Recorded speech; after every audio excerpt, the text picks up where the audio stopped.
Good morning વિદ્યાર્થી મિત્રો, નમસ્કાર સૌને આજના જય શ્રી કૃષ્ણ. વિદ્યાર્થી મિત્રો, અંગ્રેજી વિષયમાં ગ્રામર વિભાગની અંદર આપણે ભણી રહ્યા છીએ એક્ટિવ પેસિવ વોઇસ. આની આગળના લેક્ચરમાં આપણે મિત્રો નેગેટિવ સેન્ટેન્સ એટલે કે નકાર વાક્યની વાત કરી. આજના લેક્ચરમાં આપણે ભણવાનું છે ઇન્ટ્રોગેટિવ સેન્ટેન્સ, જેને કહેવાય છે પ્રશ્નાર્થ વાક્ય. હવે વિદ્યાર્થી મિત્રો, આપણે આ પ્રશ્નાર્થ વાક્યની જે શરૂઆત કરીએ એ પહેલા આપણે એક બીજી વાત હું તમને જણાવી દઉં કે આગળના લેક્ચરમાં મેં તમને 2-3 લેક્ચરથી હું તમને કહેતો આવ્યો છું કે એક્ટિવ પેસિવ શીખવા માટે તમારે મિત્રો આ ટેન્સ જે છે એ કાળનું કોષ્ટક તમારે પાકું કરવું પડે. આ એક્ટિવ ઉપરથી તમારે કાળ ઓળખવાનો છે અને એના આધારે તમારે એનો પેસિવ જવાબ લખવાનો છે. બરાબર? આ પહેલું.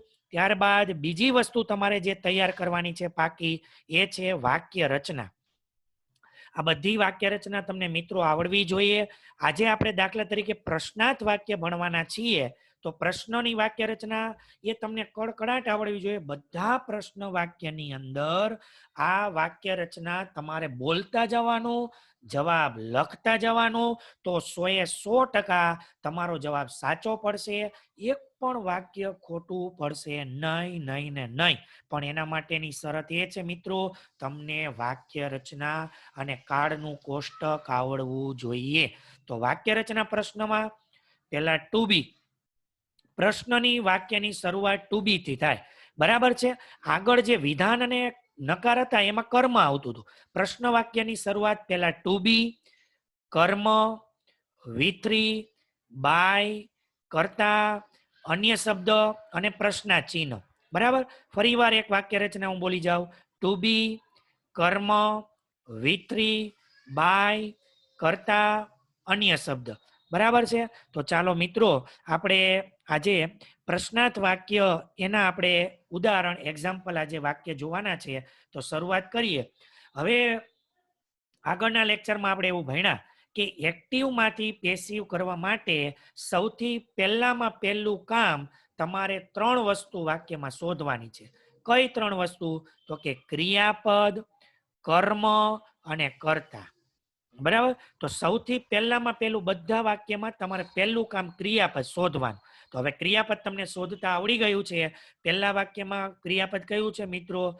પ્લે. બીજામાં છે રીડ. ત્રીજા વાક્યમાં સી. ચોથા વાક્યમાં સેલિબ્રેટ. પાંચમા વાક્યમાં ઈટિંગ. છઠ્ઠા વાક્યમાં મેકિંગ. બરાબર? પછી સાતમા વાક્યમાં સબમિટેડ. આઠમા વાક્યમાં એડવાઇઝ. નવમા વાક્યમાં ગીવ. 10મા વાક્યમાં લર્ન અને 11મા વાક્યમાં છે ઇન્સલ્ટેડ. બરાબર? તો આ બધા વાક્યમાં આપણે પહેલા શું શોધ્યું મિત્રો? તો કે ક્રિયાપદ. બરાબર? હવે આપણે કર્મ અને કર્તા શોધવાનું છે. તો આગળના તમે લેક્ચર ભણ્યા, તો હાલો તમે મને જણાવો કે કર્મ ક્યાં હોય? ક્રિયાપદની પાછળ. બરાબર છે? અને કર્તા ક્યાં હોય? ક્રિયાપદની આગળ. તો પેલા કર્મ શોધીએ. તો કર્મ ક્યાં હોય? ક્રિયાપદની પાછળ. તો આમાં કર્મ કયું છે? ક્રિકેટ. બીજામાં કયું છે? Story book. ત્રીજામાં છે અ ન્યૂ ફિલ્મ. ચોથા વાક્યમાં છે ઉત્તરાયણ. પાંચમા વાક્યમાં છે બ્રેકફાસ્ટ. છઠ્ઠા વાક્યમાં છે ટી. સાતમા વાક્યમાં છે યોર ઓલ જર્નલ્સ. પછી આઠમા વાક્યમાં છે યુ. નવમા વાક્યમાં 2 ક્રિયાપદ છે, મી અને બીજું છે 10 રૂપીઝ. બરાબર? પછી 10મા વાક્યમાં કર્મ છે ઇંગ્લિશ. 11મા વાક્યની અંદર કર્મ તરીકે છે બરાબર મી છે. કયું છે આમાં? મી. બરાબર? તો આપણે આ બધા કર્મ શોધ્યા. બરાબર? હવે આપણે કર્તા શોધવાનું. કર્તા ક્યાં હોય મિત્રો? ક્રિયાપદની આગળ. તો આમાં કયું? પહેલામાં કર્તા યુ. બીજામાં ગિરીશ. ત્રીજામાં ધે. ચોથામાં યુ. પાંચમામાં હી. છઠ્ઠામાં સી. સાતમામાં યુ. પછી આઠમા વાક્યમાં કર્તા તરીકે છે યોર ટીચર. નવમા વાક્યમાં યુ. 10મા વાક્યમાં વી અને 11મા વાક્યમાં કર્તા તરીકે છે આઈ. બરાબર? તો વિદ્યાર્થી મિત્રો ચાલો હવે તમને સમજ પડી ગઈ હશે. સૌથી પહેલા બધા વાક્યમાં આપણે 3 વસ્તુ શોધી. સૌથી પહેલા ક્રિયાપદ, એની પાછળ હોય કર્મ, આગળ હોય કર્તા. હવે આપણે શરૂઆત કરીએ. એક્ટિવમાંથી પેસિવ કરવા માટે વાક્ય રચના આપણે પ્રશ્ન વાક્યની જોવાની છે. પ્રશ્નની વાક્ય રચના આપણે શરૂઆતમાં જોઈ. સૌથી પહેલા ફરીથી વાક્ય રચના હું બોલી જાઉં છું, તમે યાદ રાખજો, મનમાં બોલજો. ટુ બી, કર્મ, V3, બાય, કર્તા, અન્ય શબ્દ. ફરીવાર બોલો તમે મનમાં. ટુ બી, કર્મ, V3, બાય, કર્તા, અન્ય શબ્દ. ચાલો તો પેલા ટુ બી થી શરૂઆત કરવી હોય તો ટુ બી લખવા માટે આપણું સૂત્ર કયું હતું? ટુ બી લખવા માટે કાળ નક્કી કરવો પડે. તો અહીંયા જુઓ શું છે મિત્રો? ડુ. ડુ કે ડઝ એટલે કયો કાળ કહેવાય? સાદો વર્તમાન. તો એના ટુ બી કયા આવે? વર્તમાનના એમિઝાર. બરાબર? ભૂતકાળ હોય તો વોઝ વેર, ભવિષ્ય હોય તો ટુ બી શેલ વિલ, પણ અહીંયા ડુ ડઝ છે એટલે વર્તમાન, તો એના ટુ બી એમિઝાર. હવે આમાં કર્મ કયું છે? તો કે ક્રિકેટ. તો એમિઝાર માંથી ક્રિકેટ સાથે શું લાગે? ઈઝ આવે.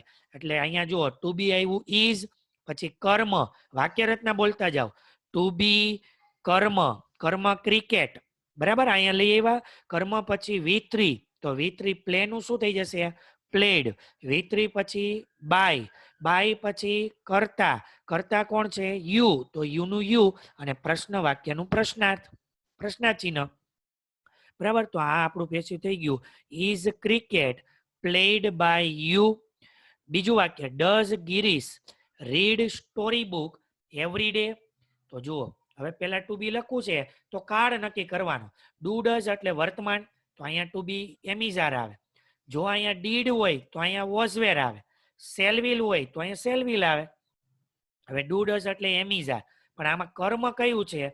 સ્ટોરી બુક, તો એની અરે શું આવે? ઈઝ, તો ઈઝ સ્ટોરી બુક. હવે V3, તો રીડ નું રીડ જ થાય. V3 પછી બાય, બાય પછી કર્તા કોણ છે? ગિરીશ, અન્ય શબ્દ એવરી ડે. ત્રીજું વાક્ય, did they C a new film last month. હવે જુઓ મિત્રો અહીંયા ડીડ આપ્યું છે, હમણાં મેં સમજાવ્યું. ડીડ એટલે કયો કાળ? સાદો ભૂતકાળ. એના ટુ બી આવે વોઝ વેર. હવે આમાં કર્મ કયું? અ ન્યૂ ફિલ્મ, તો એક વચન છે ને, અ ન્યૂ ફિલ્મ, એટલે એની સાથે આવશે was, was a new film. To be આવી ગયું, કર્મ આવી ગયું. હવે V3, તો V3 સી નું થઈ જશે સીન. પછી આવશે બાય, હવે કરતા છે ધે, તો અહીંયા આવશે બાય ધેમ, અને લાસ્ટ મંથ નું લાસ્ટ મંથ.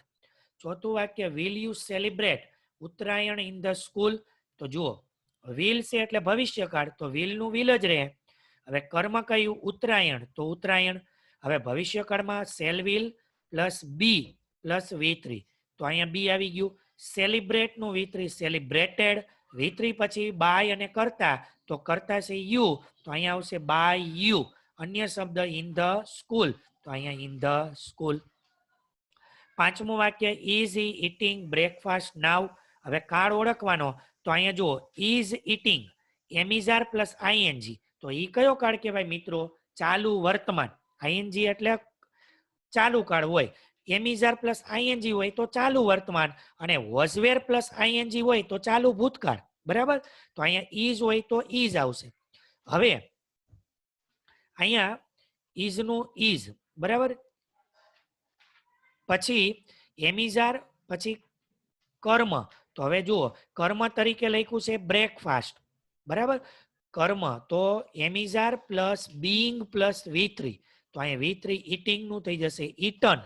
V3 પછી બાય અને કરતા, તો કરતા હશે હી, એટલે અહીંયા આવશે બાય હિમ, અને નાવ નું આવશે નાવ. બરાબર? ત્યાર પછી આપણે જોઈએ મિત્રો છઠ્ઠું વાક્ય, was she making tea at that time. હવે જો અહીંયા છે વોઝ વેર પ્લસ આઈએનજી ચાલુ ભૂતકાળ, તો હવે અહીંયા એનું passive was wear plus being plus V3, તો જો વોઝ નું વોઝ. હવે કર્મ કયું છે? ટી, એને આગળ લઈ ગયા આપણે, તો વોઝ ટી બીઈંગ, પછી મેકિંગ નું V3 શું થઈ જશે? મેડ. બરાબર? V3 પછી બાય અને કરતા, તો અહીંયા કરતા છે સી, એટલે અહીંયા થઈ ગયું બાય હર. અન્ય શબ્દ એટ ધેટ ટાઈમ નું એટ ધેટ ટાઈમ. એટલે વિદ્યાર્થી મિત્રો આમાં મૂળ વાત શું છે તો કે તમને કાળ અને વાક્ય રચના આ બે તમને આવડે એટલે એક્ટિવ નું પેસિવ તમને આવડી ગયું સમજવાનું. બરાબર, પણ એ જો આવડવું જરૂરી છે. અને ક્યારે આવડે? ઈ માત્ર બોલવાથી કે સમજવાથી આવડશે નહીં. એને તમારે કડકડાટ બેસી 2 વાર 3 વાર 5 વાર 10 વાર લખીને પાકા કરવા પડે. કોઈ વિદ્યાર્થી મિત્રો એમ કે સર પણ મેં 2 વાર વાંચ્યું 5 વાર વાંચ્યું મને યાદ જ નથી રહેતું યાદ જ નથી રહેતું, તો એને ધરાહર યાદ રાખવાનું, ગમે એમ કરીને યાદ રાખવાનું. પણ એને 5 વાર નું આવડ્યું તો 10 વાર એક ધારું બોલતું જવાનું. કઈ રીતે બોલતું જવાનું? તો કે ટુ બી, કર્મ, વિતરી, બાય, કરતા, અન્ય શબ્દ. ટુ બી, કર્મ, વિતરી, બાય, કરતા, અન્ય શબ્દ. ટુ બી, કર્મ, વિતરી, બાય, કરતા, અન્ય શબ્દ. બોલતું જવાનું, લખતા જવાનું, બોલતું જવાનું, લખતા જવાનું, તો તમને તરત યાદ રહેશે. અને કાળનું કોષ્ટક પણ યાદ રાખવાનું. શું યાદ રાખવાનું? હેવેઝ પ્લસ V3 પૂર્ણ વર્તમાન, હેવેઝ પ્લસ V3 પૂર્ણ વર્તમાન, પૂર્ણ વર્તમાન have has plus V3, have has plus V3 પૂર્ણ વર્તમાન, પૂર્ણ વર્તમાન હેવેઝ પ્લસ V3. એનું passive have has plus been plus V3, have has plus been plus V3 પૂર્ણ વર્તમાન have has plus V3, have has plus been plus V3. આવી રીતે કોષ્ટક તમારે મિત્રો પાકું કરવું પડે તો તમને કોષ્ટક આવડે. કોષ્ટક આવડે તો તમને એક્ટિવ નું પેસિવ બનાવતા આવડે.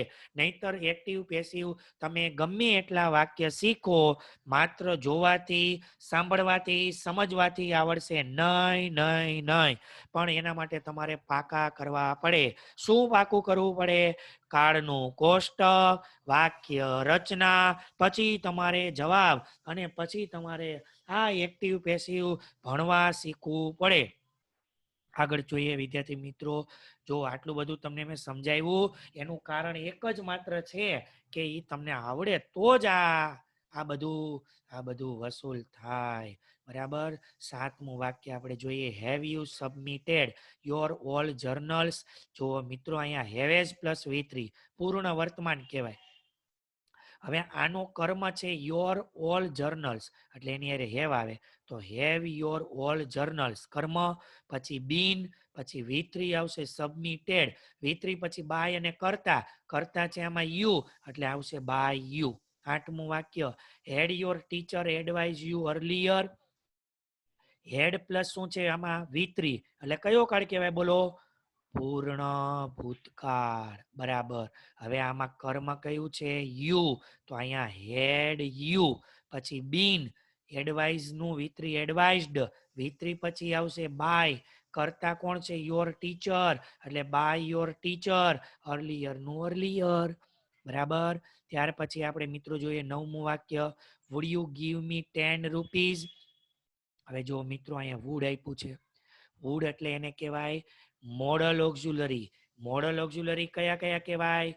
Can, could, may, might, should, would, must. Modal ઓક્ઝ્યુલરીને ગુજરાતીમાં શું કહેવાય? સહાયકારક ક્રિયાપદ. તો સર સહાયકારક ક્રિયાપદ કેટલા પ્રકારના આવે? તો કે સહાયકારક ક્રિયાપદ 2 પ્રકારના આવે. સાદા સહાયકારક ક્રિયાપદ અને પૂર્ણ સહાયકારક ક્રિયાપદ. સર સાદા સહાયકારક ની વાક્ય રચના શું આવે? તો કે સાદા સહાયકારકમાં MA પ્લસ મૂળ રૂપ. સર આ વાક્યમાં MA કયું છે?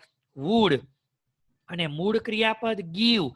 બરાબર. સર પૂર્ણ સહાયકારક ની વાક્ય રચના? તો કે પૂર્ણ સહાયકારક ની વાક્ય રચના MA plus have plus V3. તો એનું પેસિવ શું થાય? તો કે MA plus have plus been plus V3. હા, હવે સર સમજાણું. ચાલો જવાબ જોઈએ. વુડ હોય તો વુડ જ લખવાનું. વુડ પછી કર્મ લઈ આવવાનું. કર્મ છે 10 રૂપીઝ, એને આગળ લઈ ગયા, પછી બી લખ્યું, V3 ગીવ નું ગીવન, પછી અહીંયા આવ્યું ટુ, પછી પેલું કર્મ છે મી, પછી કરતા લખવાનું, તો કરતામાં યુ એટલે બાય યુ. બરાબર. હવે સર સમજાઈ ગયું. સર તમે જે સમજાવો છો એ બરાબર મને સમજાઈ ગયું છે. પણ આ સર મને ક્યારે આવડ્યું તમને ખબર છે? આ મેં 5 વાર નિયમો લખ્યા અને હું દરરોજ વાંચું છું અને દરરોજ એટલે દરરોજ રિમાઇન્ડ કરું છું મનમાં તો અહીંયા મને આ નિયમો આવડ્યા. અને ત્યારે મને સર તમે જે મને કીધું હતું ને એ તમારી વાત 100% સાચી છે. પેલા મને વાક્ય નહોતા આવડતા, હવે આવડી ગયા છે. કારણ તો કે મેં નિયમો પાકા કરી લીધા છે. 10મું વાક્ય સૂળનું સૂળ, કર્મ કયું છે? ઇંગ્લિશ.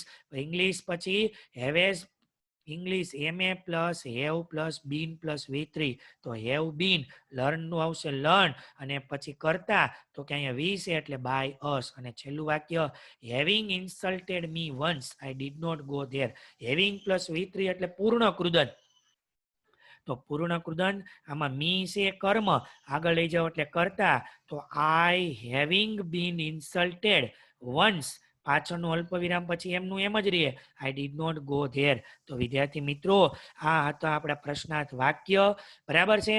આ બધા જ વાક્યો તમે સારી રીતે લખી નોટબુકમાં પ્રશ્ન અને એના જવાબ લખજો. તો આજનો લેક્ચર આપણે અહીંયા પૂરો થાય છે. બધાને જય શ્રી કૃષ્ણ. Thank you.